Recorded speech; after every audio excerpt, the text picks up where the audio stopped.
Disclaimer: this content is only for mature audiences. Viewer discretion is advised.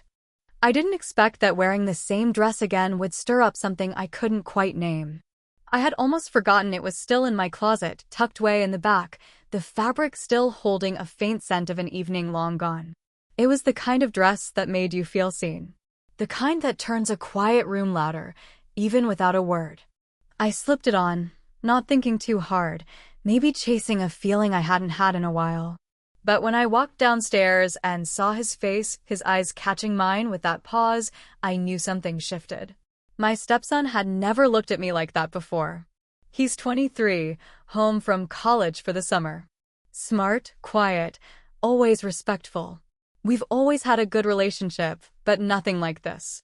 There was a stillness in the air, like the moment right before a thunderstorm hits. His question came out of nowhere. Simple words, said softly but sharp enough to cut right through me. "Did you wear that for me?" He didn't say it with a smirk or a laugh. Just calm, curious, and something else. Something that made me stop breathing for a second. I didn't know what to say. Was he joking? Was he teasing? Or was it something more? I could feel the tension settle in the room. Not heavy or ugly, just strange. Charged. He didn't look away. And for some reason, neither did I. I should have laughed it off, made a joke, changed clothes. But I didn't move. I just stood there, heart starting to beat a little faster, trying to figure out what this moment meant. There was nothing inappropriate said. Nothing happened. But everything suddenly felt different. I thought about how long it had been since someone looked at me like that. Really looked. Like they saw more than just a mom, more than just someone trying to keep everything together. And he was no longer just the boy I helped raise. He was a man now. And he saw me. What I didn't know then was how this night would unfold into something more complicated, more honest, and more real than I ever expected. That question, innocent or not, opened a door neither of us were prepared to walk through. But some doors, once cracked open, don't close so easily. And as I stood there, in that same dress from years ago, I wondered, did I really wear it for him? You'll find out what happened next, but only if you're ready to see the full picture. This story isn't just about temptation. It's about timing, emotion, and what happens when the line between past and present blurs in a way no one saw coming. I stood still in the quiet of the room, the weight of his question still hanging in the air. The hum of the ceiling fan was the only sound, soft but steady. He didn't look away.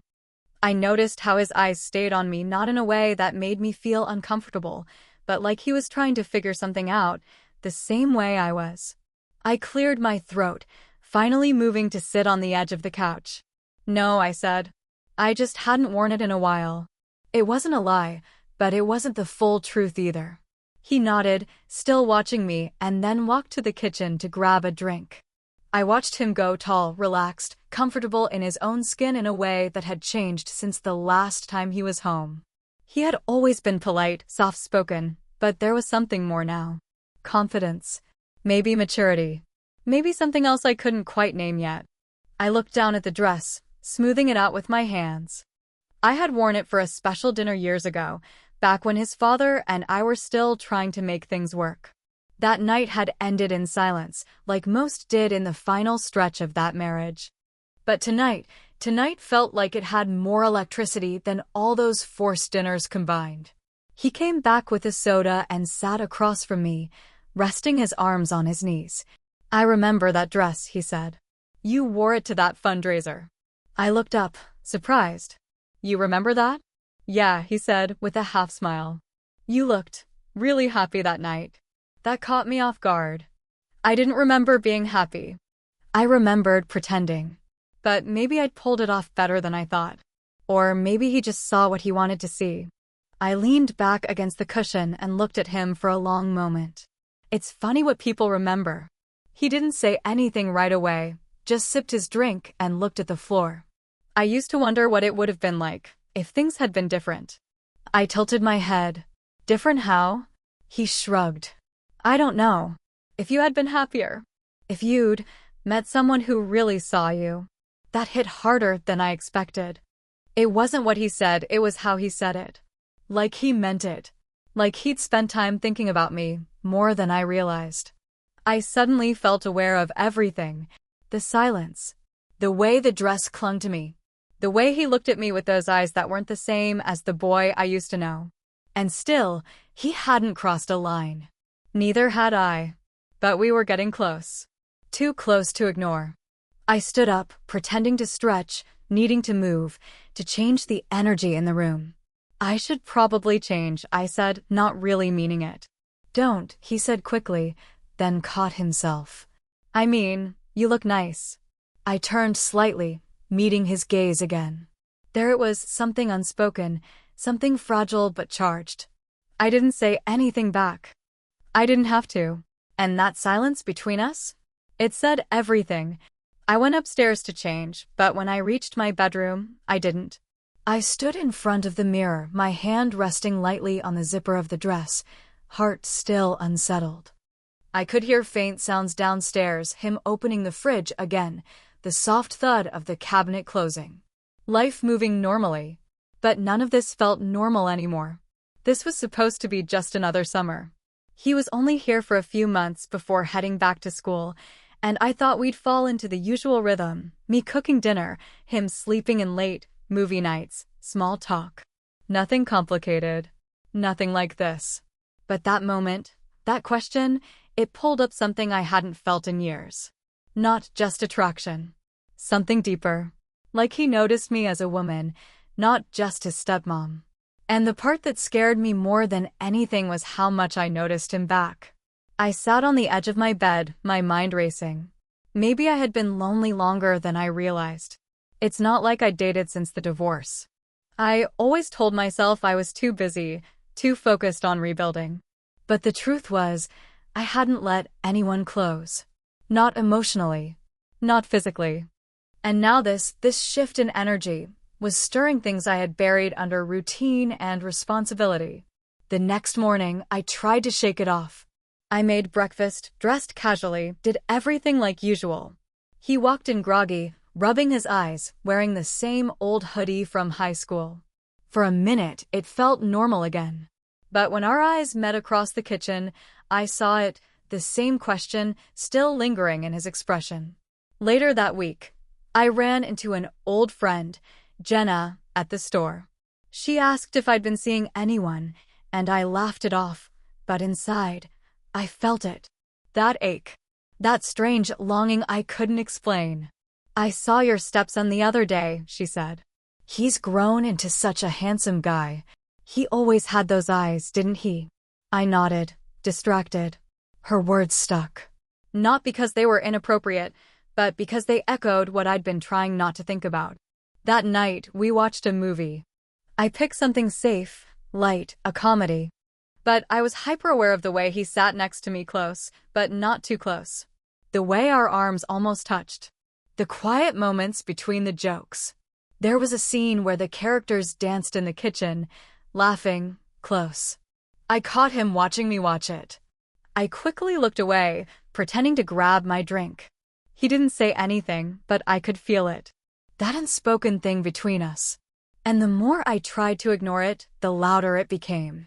This wasn't just about one dress. It was about attention. About connection.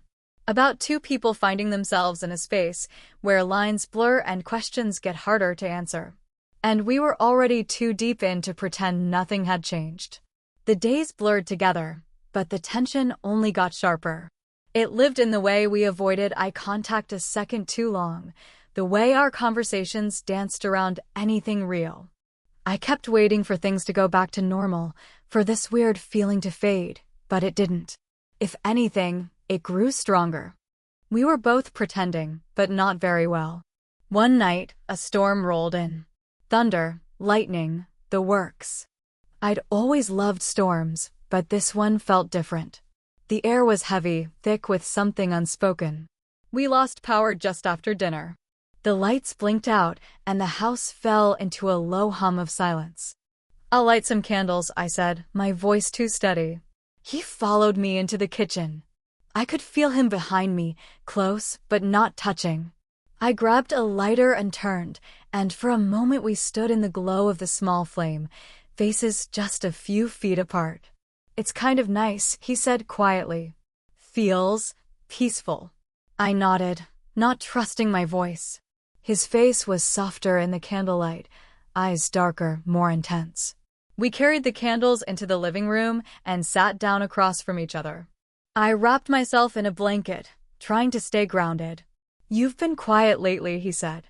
"So have you," I answered. He looked at me for a long time. "Are we gonna talk about it?" I hesitated. "Talk about what?" "You know." I didn't respond. I just stared into the candle flame, hoping the flicker would burn away the thoughts I wasn't ready to admit out loud. He leaned forward, elbows on his knees. "You've been acting like something's wrong, but I don't think it's wrong. I think it's just real." That word hung in the air, real. I felt my heart pounding, my breath tight in my chest. I wanted to say something smart, something to shift the mood, but nothing came. The silence stretched. Then, quietly, he said, "I think about that night. When you wore the dress." I looked up. Our eyes locked. "I didn't mean to make things weird," he added. "But I'm not going to pretend I didn't feel something." His honesty cracked something open in me, because I felt it too, every day since. But this wasn't just about a spark or chemistry. This was about what it meant. The lines, the risk, the questions. He stood up, paced a little, then looked back at me. "I don't want to mess anything up. But I don't want to lie either." I sat there, frozen. Everything I'd been holding back was now right in front of me. The storm outside rumbled louder, like the sky was reacting to everything we couldn't say. Then he sat beside me close enough that I could feel his warmth. And in that breathless second, with thunder rolling and candlelight flickering across the room, I knew whatever happened next would change everything. But I still hadn't moved. Not yet. The rain kept falling hard outside, wind pushing at the windows like it wanted in. Inside, the quiet between us was louder than any thunder. He was sitting next to me now, closer than before. Not touching, but every inch felt like it mattered. "I'm not trying to make this confusing," he said, voice low. "But maybe it already is." I wanted to speak, to shift us out of whatever this was becoming.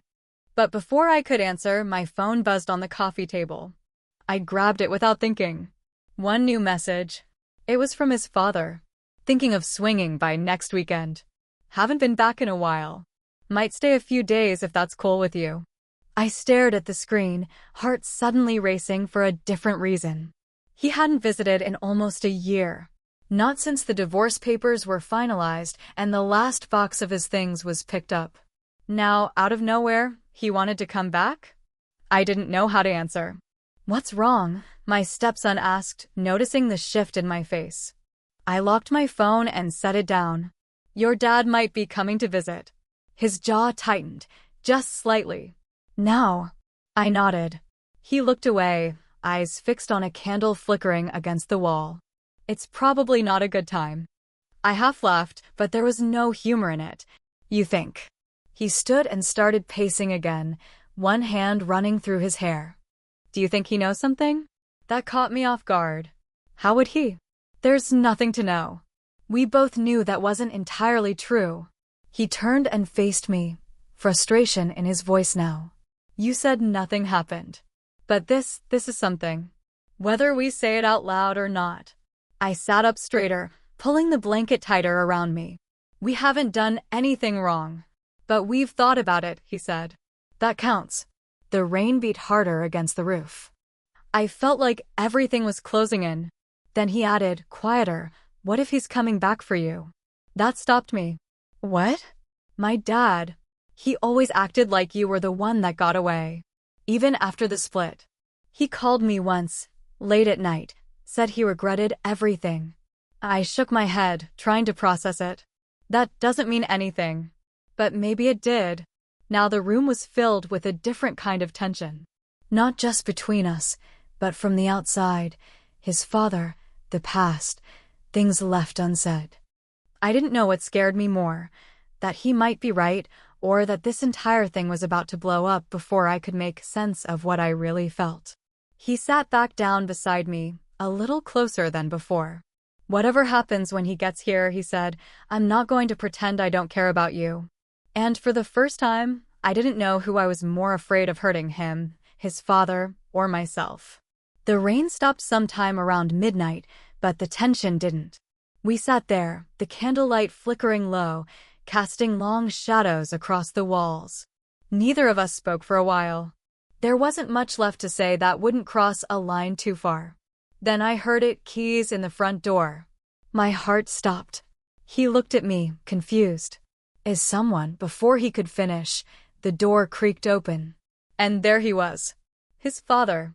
Soaked from the rain, suitcase in hand, standing in the entryway like a ghost from another life. "I figured I'd beat the storm," he said casually, like nothing had changed. Like he hadn't just walked into something far more complicated than he realized. I stood up quickly, pulling the blanket tighter around me. "You didn't say you were coming tonight." He shrugged. "Plans changed." I didn't think it'd be a problem. My stepson didn't move. He stayed seated, tense, jaw locked. The silence that followed was thick, like no one wanted to breathe too loud. His father looked between us, his eyes narrowing just a little. "Everything all right?" "Yeah," I said too fast. "Just tired. We lost power earlier." He set his bag down and walked into the room slowly, scanning everything: the candles, the closeness, the unspoken energy between me and his son. He wasn't stupid. Then he turned to his son. "You good?" His son nodded once. "Fine." The way they looked at each other, it wasn't just awkward. It was loaded. "I'm gonna head upstairs," I said, needing to escape before something broke wide open. But just as I passed him, his hand caught my arm lightly. "Hey," he said low. "Can we talk in the morning?" I nodded, not trusting myself to speak. I hurried up the stairs, heart racing, mind spinning. The next morning was quiet. Too quiet. I came down to find the two of them in the kitchen. No yelling, no tension, just silence. My stepson wouldn't look at me. His father poured coffee like it was any other day. He sat at the table, eyes calm but unreadable. "I'm not blind," he said finally, breaking the silence. I saw it the second I walked in. I froze. He looked at his son. "I get it. You two are close. But let's not play games." Neither of us responded. Then came the twist I didn't see coming. "I didn't come here to win her back," he said, staring at me. "I came to tell you I'm moving to the East Coast. I'm selling the house. I'm done with California." My stepson looked stunned. "Wait, what?" His father nodded. "And I want you to come with me. Work with me. Start fresh." The room went still again. Just like that, everything shifted. The feelings, the choices, the space we'd let grow between us, it was all suddenly being pulled in a different direction. He looked at me one last time before answering. But what he said next would change everything. He sat there, staring down at the coffee cup like it held the answer. His father's words hung in the air, still settling in. I stood frozen in the doorway, waiting for something, anything, that would tell me which way this was going to go. Then he looked up at me, calm but heavy-eyed. "I'm not going with him." His father sat back, surprised. "You sure?" He nodded. "Yeah. I've already started carving out something here. I'm not walking away from it." That felt like it meant more than just school, or friends, or work. It felt like it included me. His father didn't push. He just gave a short nod and stood up. "Well, guess that's that." He grabbed his keys and said he'd be out by noon. And just like that, he left, no drama, no fight. Just an ending that felt overdue. I exhaled. Later that day, I sat on the porch steps, coffee in hand, staring out at the yard. The air was calm, the storm finally cleared. He came out quietly and sat beside me, our arms brushing, this time not by accident. "I meant what I said," he told me. "I'm not going to pretend. But I also don't expect anything." I looked at him, really looked. The boy I used to know was gone. This was someone new. Still familiar, still close, but different. I don't know what happens next, I admitted. This whole thing got way more complicated than I ever expected. He gave a soft smile. Yeah, but it's real. That word again. Real. And he was right. I didn't make promises that day. He didn't ask for any. What we had now wasn't some fairy tale or dramatic ending. It was something unspoken, quiet, and carefully kept between us for now. Summer came and went. He focused on school. I went back to work. We fell into a rhythm that was more normal, more steady. But every so often, we'd catch each other's eye in the quiet moments, and there was still something there. Something neither of us rushed. Whatever it was, or could be, it would have to unfold on its own time. Sometimes, the most honest endings aren't loud. They're soft, unfinished. And maybe that's okay. If this story left you thinking, wondering, or even feeling a little conflicted, good. That's what real stories do. Now, I want to hear from you. How did you feel about the ending? Were you surprised by the father's return or by the choice his son made? Would you want to see what happens next between them? Drop a comment and let me know. Like this video if it pulled you in, and don't forget to subscribe so you don't miss the sequel. If enough of you ask for one, I'll write it. Thanks for being here. Until next time.